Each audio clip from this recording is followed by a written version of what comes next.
Alright, in this video we're going to be doing the spark plugs on my 2017 F-150 Raptor. This should be pretty similar for, I guess, all the 2015 plus F-150s with the EcoBoost in them, so the 2.7 or the 3.5. Might even work on for the earlier ones. It's going to be fairly similar because these, while they have deviations from the years, it should be pretty similar. But what I want to highlight in this video is, we're going to do the spark plugs, and I am tuned. I do have a Cobb tuner. So I am using the stage or 1 step colder plugs on this truck. I did put those in when I first did the tune on the truck, just because that's what everybody recommended, is having the 1 step colder plugs. So we're going to do those again. Put about 30,000 miles on it since I did the tune initially. But what I want to highlight in this is the Cobb tuner here is, while yes, it is the tuner and it's how you load up the engine and the transmission tune on these cars, or these trucks rather. It's also got a lot of diagnostic features on there, so I kind of want to show this on there. Anybody familiar with these is going to know. So let me turn the truck on, and you'll see on here when I turn the Cobb on, the Accessport, I guess, Cobb Accessport. When you turn these on, it's going to have some functionality to it, in addition to the, just loading tunes on and off the vehicle. So this is great for diagnosing, issues, specifically misfires. So what you'll notice is the, 2017 plus Raptors are all V6s, unless you have a Raptor R with the V8. But you can actually highlight with the gauging here, and you can go through, and I'll show you here in a second, but you can highlight each one of the cylinders and you can see how many misfires you have. So you can see I have 2 misfires here, and I'm gonna have a video that I'll probably put in right after this.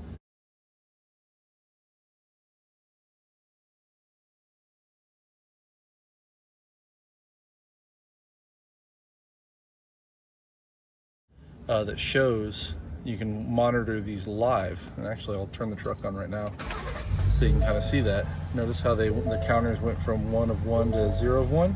So there are no misfires currently on the truck. But I guess if we idle here for a little bit, we might see one pop up. My kind of experience, or what I've been experiencing with the misfires here, is only in the morning. So when I first start driving the truck, maybe the first 5 to 10 minutes of on my way to work, is I'll start getting, 1 misfire. So cylinder 1 or cylinder 3 will have 1 misfire, and then I'll get about 5 to 10 minutes away from the house, and in my experience, cylinder 6 will start, misfiring back to back, up to, the other day I had almost 60 misfires back to back. And I don't know if anybody has experience with driving with the misfire, but it felt like, it was misfiring so hard, it felt like the wheel was bouncing on the ground. It was so aggressive, like super out of alignment, I guess, on the wheel, bouncing on the ground. That's what the misfire kind of felt like. So if you have that kind of symptom, I thought it was, my alignment, or something wrong with the wheel or the tire, to be honest with you. So no misfires are going to pop up here while I got the truck running, of course. But that's what I kind of noticed. So I drove with these monitors on to see the misfire count, and sure enough, when I felt that bouncing experience, I was watching the misfire counter go up on cylinder 6 there, the bottom right.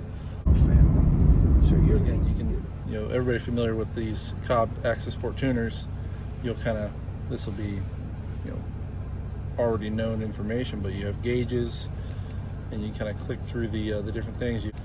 Troubleshooting, so this is awesome. So cool feature that you get with the Cobb Accessport is you get troubleshooting. So you can go in here and you can read codes, reset ECU, reset TCM, so transmission control module, engine control unit, keep alive memory. This is great for these trucks in particular because they have the 10-speed, and the 10-speed has, I don't know the proper terminology for it, but it kind of learns how you drive as you drive. So that's the adjustments it's making while you're driving, while you're using it. And I've noticed that the shifts get more aggressive, even with it being tuned. The shifts will get more aggressive over time because I guess it's still learning. Now there is a way where you can turn that off with there's another software you can use to turn that learning, I guess, off. But what I've been doing with this is I can just come in here and reset my TCM learning, so you can see reset learning and clear codes from the TCM, and that kind of cleans up the rough shifting. You know, even tuned, I'll get a rough 3 to 4 or 4 to 5 shift, or sometimes an 8 shift. It'll be a little rough. So every 3 to 6 months, I'd say, maybe 4 to 5 months, I'll come in here and I'll just do the reset TCM, and it's buttery smooth again. I did do the cam phasers on it, and I went ahead and did the whole front end of the engine. So I did all the pulleys and the water pump, all the chains, guides, cam phasers. I did the valve cover gaskets. I did it all, so I figured while we're in here, let's just knock all that out. And the truck's been great, ever since. Until, just with anything, you're gonna have maintenance stuff. Spark plugs are a wear item, so you're gonna have to, redo the spark plugs from time to time. I have about 25 to 30,000 miles on those spark plugs, so they're due. There's your tunes like normal, so you can go in and change the tunes, and then when you're ready, that's cool. Another cool part about the Cobb Accessports, when you're ready to be done or sell the vehicle, or you want to move on to something else where you can't use this anymore, guess what? You can uninstall it and you can turn around and sell this. These typically go for, depending on where you are, anywhere from $500 to $600, maybe even $700, depending on where you are, or depending on how long you're willing to wait for the right buyer. So it's a nice added feature of these tunes. Now, if you have what's called the Goose tunes on these, which is another tuner that will write software using the Accessport, those don't transfer, but the off-the-shelf maps from Cobb will transfer over. Let's get this to, there we go. Here are the tunes, so you can see change ECU maps, and if we go up there, we can look at them and see what maps we have. So you have anti-theft mode, stage 0, so back to 0. Stage 1 with 87 octane, 91 octane, 93 octane. Stage 2, same things. And there's your Cobb OEM Plus, Cobb Sport. So you have a couple of different options there. And we'll get out of that. So we go back. And let's see if the gauges are showing any more misfires. So we'll load that back up, see if we see anything there.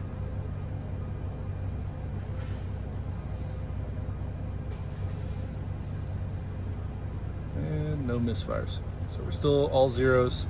What I usually do, I'll keep this guy running. I like to keep just the gauges that you would want to monitor anyway. So I'll have oil pressure, oil temp, coolant temp, boost pressure.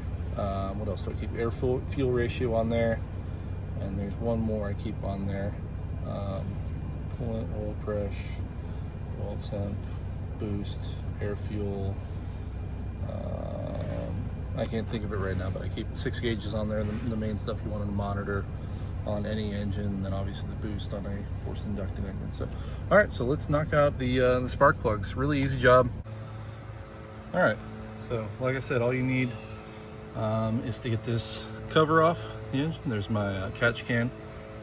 Nice thing, again, to have on a forced inducted engine. So only fills literally, I just checked it, it almost has nothing. I did an oil change maybe about 500, 750 miles ago, and you can see about how much is in there. Really not a whole lot. Very little. There we go. Very little oil in there.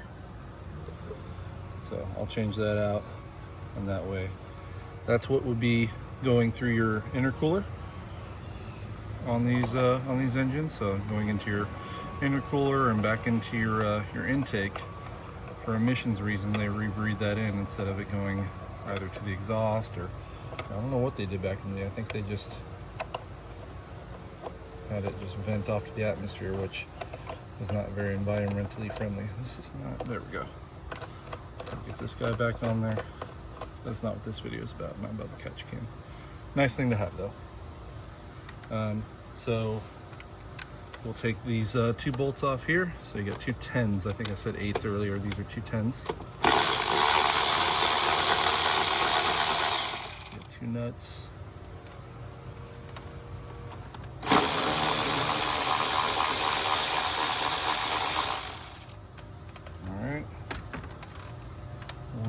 2, don't drop those. 2 little 10 millimeters, put those somewhere so they don't go missing or fall. Guys should just pop right up, right like that, and pull it forward. Another problem on these trucks, or on the 3.5 EcoBoost, or any of the EcoBoost I guess, is they had a lot of leaking issues on the valve covers, which is another reason why I replaced the valve cover when I did the cam phasers. So they usually leak right there in between these sensors. Right in this channel you'll see a crack right there. So this is a new valve cover that I had when I did the cam phasers, and you can see we're dry. No issues on that, guy. So thankfully we're good. But first coil's right here. You got this hose going to my catch can, which would normally just be a hose going from here to here. So you got a little clip here on the coil, on the bottom of the coil. You're just going to press down and back on that, and then I'll allow you to release that clip. I think you just press on it and it should just pull back. There's your clip. You're going to press on it and pull back, and that'll release, allowing you to get your coil off. I don't know if those are captured in the coil, so we're not gonna let that guy fall out. It is not. So there's your bolt holding the coil on, and coil comes straight up. So you just pull the coil right out, just like that, and there's your coil. Hopefully my misfire is not the coils. I'm gonna do these one by one, so you shouldn't have to mark them or see which one goes where. That's also another great way to diagnose a misfire.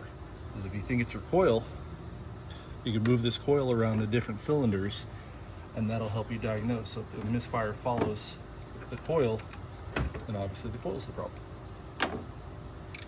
All right, so now we're gonna take our 5/8, put it in the spark plug tube. I got 2 extensions on my 5/8, or on my 3/8 inch ratcheting drive here. Make sure we're on loosen, and we'll loosen. So we got the first spark plug loose. There we go. So there's our first spark plug. Also want to make sure the spark plug, the 5/8 you have, is specific for spark plugs. They usually make ones that are specifically for spark plugs that either have a rubber O-ring inside of there to hold it. This one I think has a magnet in there to hold it. Now, I will admit I am not the spark plug expert. I guess y'all can tell me how that looks. Anybody that's an expert on spark plugs. How bad or how good does that look? Anybody can see it. It's not wet. There's old and there's new. Make sure they match. Same part number and everything. So CFS 092 YPT3 is the numbers that are on there. This is kind of warm, so bear with me if I'm just moving it around too much. I don't see any cracking in the porcelain. I say that's another thing to look for to see if there's an issue. But again, I can't tell. I'm not a spark plug expert. You'll want to tell me if that looks good to y'all. Here's compared to the new one. It says Japan on the metal part here, Japan N0078. Well, the part number on the box here, if y'all are interested, there's your part number for getting the one-step coulter spark plugs from Ford Performance Parts. So M12405-35T. You can get a set of 6. I ordered those yesterday and they got here today. They were here waiting for me when I got home. What I like to do when I'm putting spark plugs in, this, again, anybody that's any kind of mechanic or does this may sound, kind of simple. I like to spin it backwards until I can feel the threads are lined up. And I like to hold the extension in the center of the tube. That way I can ensure I'm not cross-threading the spark plug going back in. It's possible to do. I think the heads on here are aluminum. Not quite sure what the spark plugs are made out of. They're going to vary. But you can mess up threads if you kind of try to force something in. So spin it backwards until you can feel the threads kind of skip and kind of show that they're lined up. And I'm going to do this by hand and get this guy tightened down in there. I'm going to tighten to where I know it's supposed to be. Again, you're going into an aluminum head here, I believe, on these engines, so you don't want to overdo that and cause any undue damage. All right, there's the first one on, and we'll repeat on our way down. So I'll put my coil back on, coil going back in, and that guy orients like that. I mean, just make note when you're taking them out, they go back in the same way. I'll press down on it, you'll feel it audibly kind of seat down where it goes, and then you put your connector back in, right like that. You'll hear a click, and you'll push the little white part of the clip forward to lock it into place. So your coil's in there. I mean, I guess you really can't mess up the coil location because you got to put your bolt back in to bolt it back down. So we'll put our bolt back in here. There we go. And then we'll tighten that guy down. And we just got to do that 5 more times, and we're done.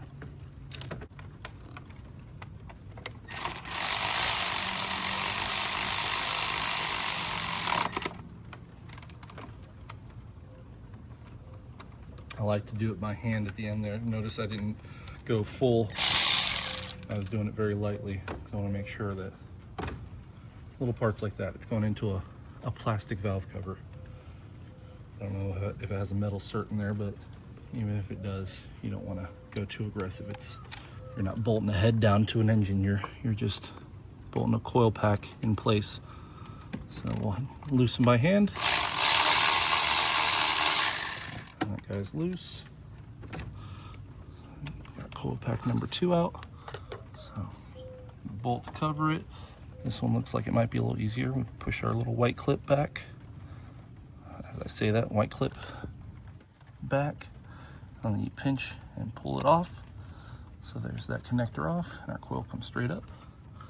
The other thing I'm looking for on these is, maybe it's trauma from the BMW days, but in the BMWs, if this coil boot is wet with oil, you have a head gasket or valve cover gasket leak.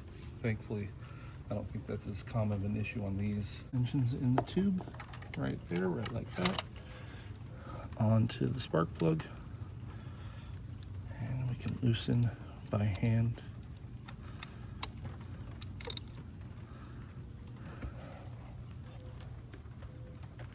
Oh, there we go.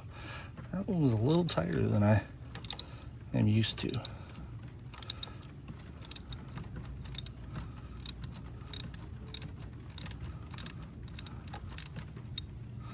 All right, that guy's coming out.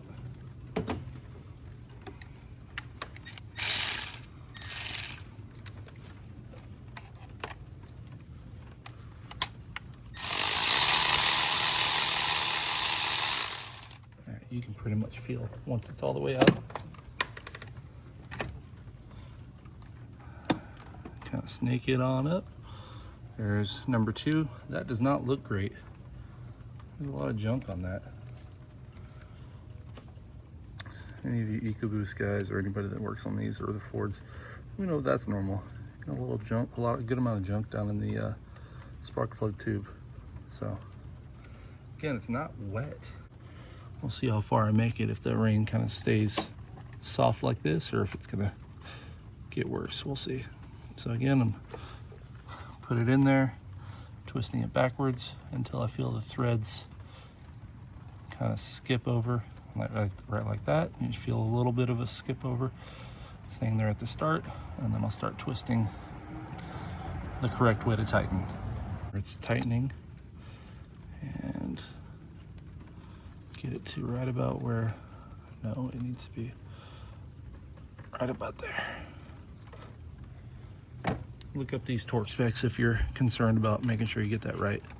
I've done a few of these, so I'm comfortable with where I'm torquing it to. Coil pack number 2 back in. This one, the connector points down and back towards the cab. So we'll put our connector back on there and push once you have it seated, you'll feel a click, hear a click, and then press the white part forward, locking it in place.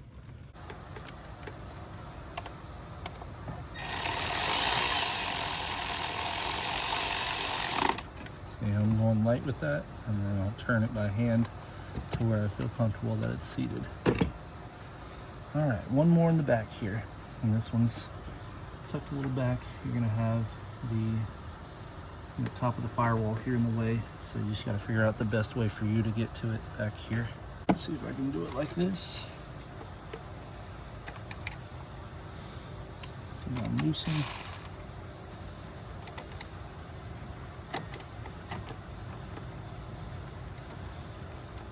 Uh-oh, might be out of battery on my favorite tool here. Let's see. Nope. Still good. All right. Third 10mm out. Our connector. Same thing. Pinch and pull off. There we go. There's the back coil. Not wet. Let's see what combination I'm gonna have to run into here with this. Maybe I'll get swivel. Well, let's see if this will work. I can get down low enough. Maybe I can go from this way.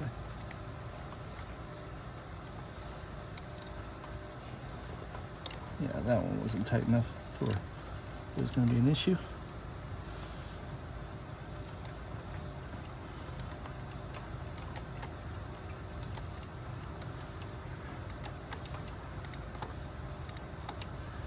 So I've used another extension here and got more turns out of it, sure. I'm going to use the Milwaukee now to get that the rest of the way off now that it's loose.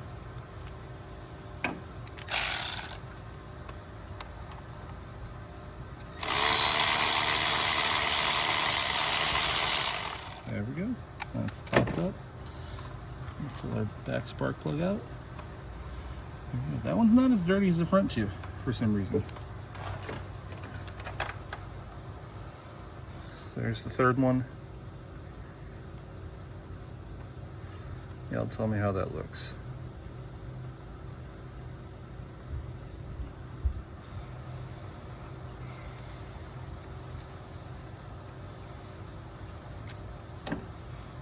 Halfway done. 3 out. Third one going back in.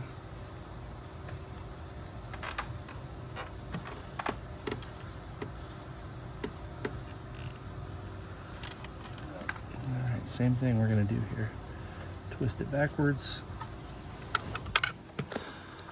until I feel the threads click or kind of skip to where they're back in line. That way I know they're not being cross-threaded. You may or may not have to do that. I just like to do it.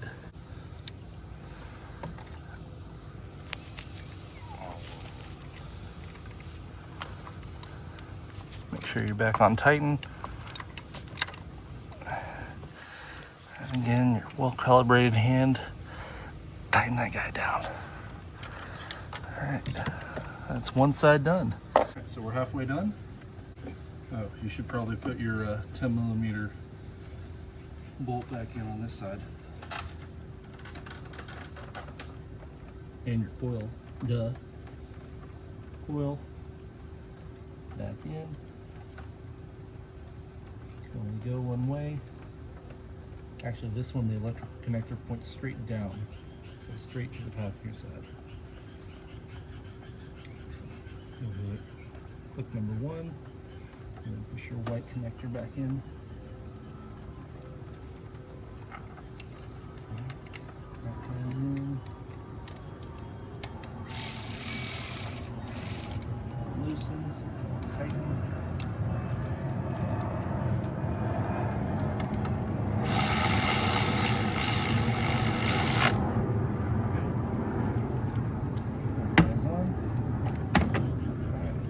Now we're done with the passenger side.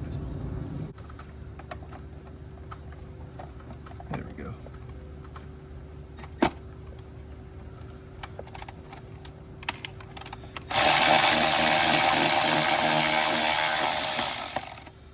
All right, that guy off. Our bolt, 10mm connector. Pull the white down. And pinch and pull out. So you need your coil out of there. And this you'll just have to snake around whatever that vacuum line or that rebreather line is. Crankcase vent line looks like. 5/8 down in the hole. On the spark plug, make sure you're loosening. There we go. Spark plug number 4 coming out. How does that one look? Same thing.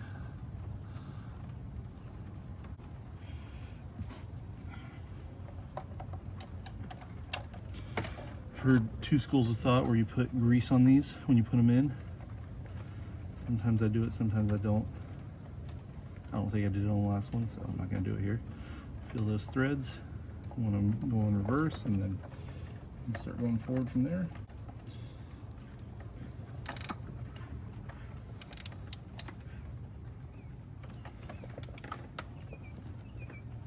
Right there. Sounds like I'm really torquing those down, but I'm not. Get our connector back on there. Put our 10mm bolt back on there.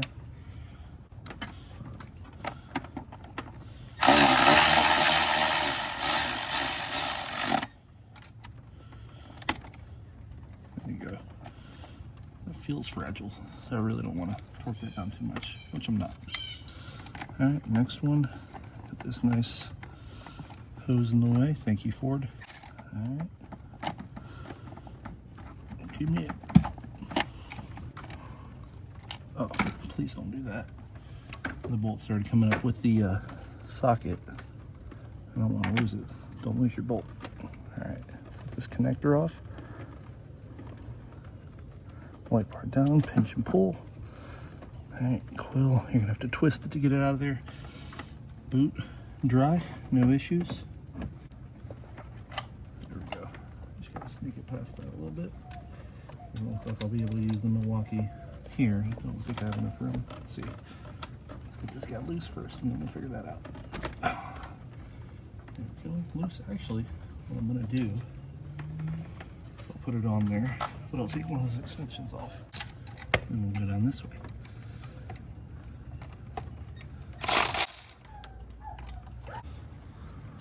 Here's number 5.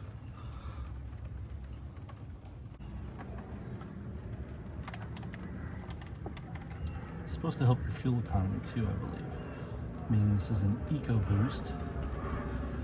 Maybe these will give me a half a mile per gallon more. Twist it backwards, feel that little skip when I know the threads are lined up.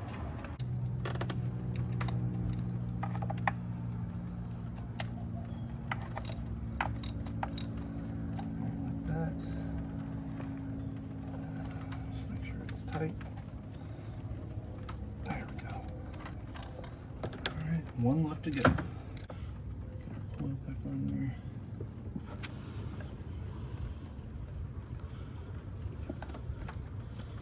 Connector. Hopefully I'm not blocking you. One click and push the white part forward. Get our bolt back on there. Make sure it's lined up.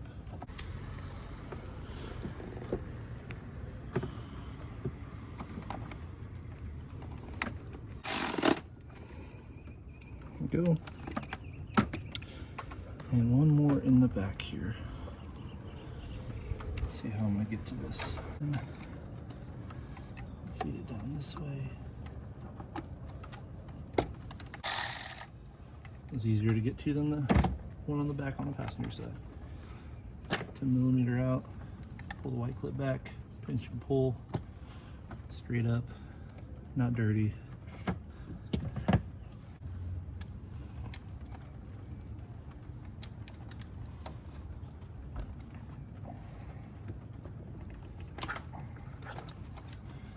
Right, like that.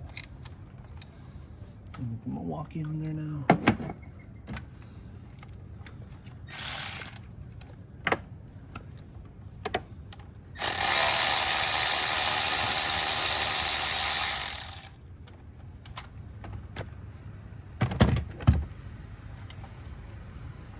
There's number 6.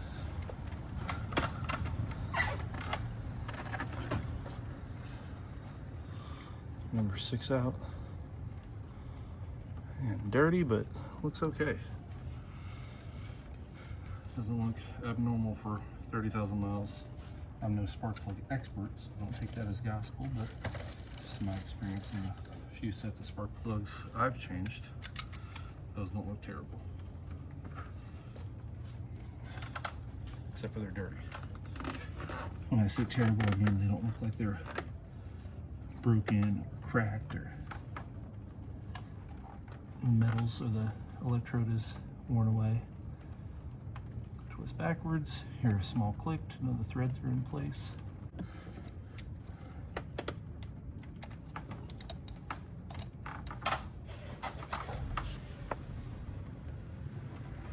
There we go. That is on.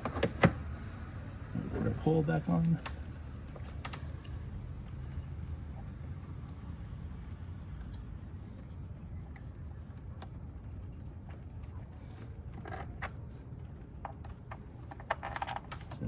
Bolt back on.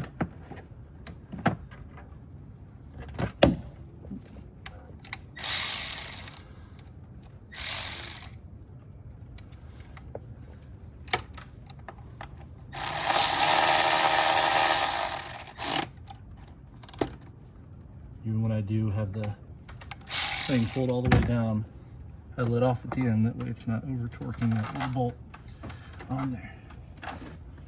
All right. That's the job.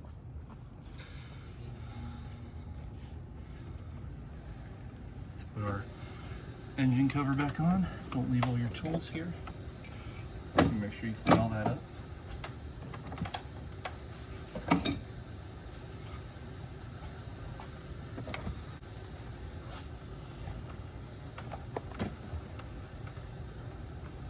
Let's line up those two little notches. I have to fight with it a little bit to get it in there.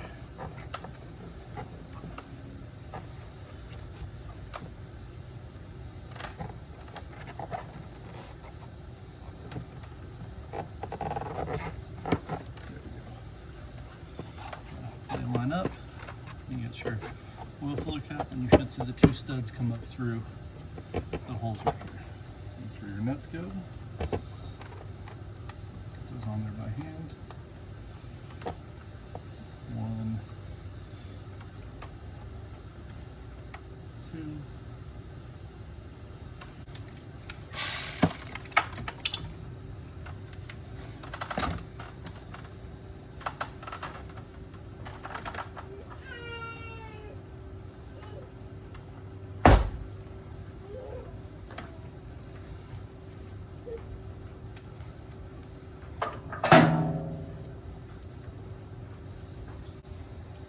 Not sure if I'm going to leave that in there, but my dumb behind went like that, and it wasn't fully on there.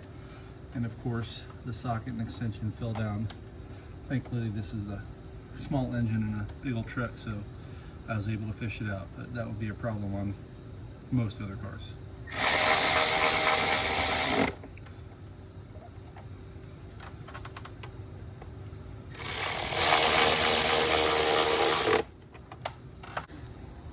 All right, let's see what that does for our startup. See if we see any misfires. Oh, that's it. You're seeing one cut from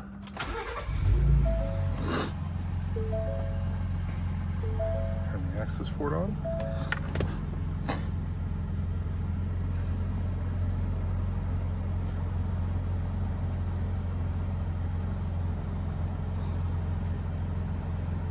Just gonna load up, see if we see anything.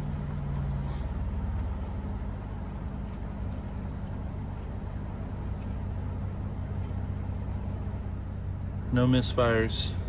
We didn't have any before in the earlier part of this video. But again, I'll add a video, or I should have added a video in here that shows the misfires as they were happening on my drive-in in the morning. So that's the video, doing your spark plugs and how useful a Cobb Accessport is for the F-150 EcoBoost application for the Raptors. I'm sure it's similar for other cars that have this same tuner that they use for their programming. It's a great tool to use. So it's not just great for the tuning, it's great for diagnostics and engine monitoring, and in this case, just diagnosing misfires. Appreciate you watching. Let me know what else I can show you on this truck, or if there's anything else y'all have questions on that I can do, let me know. See you on the next one. Thanks.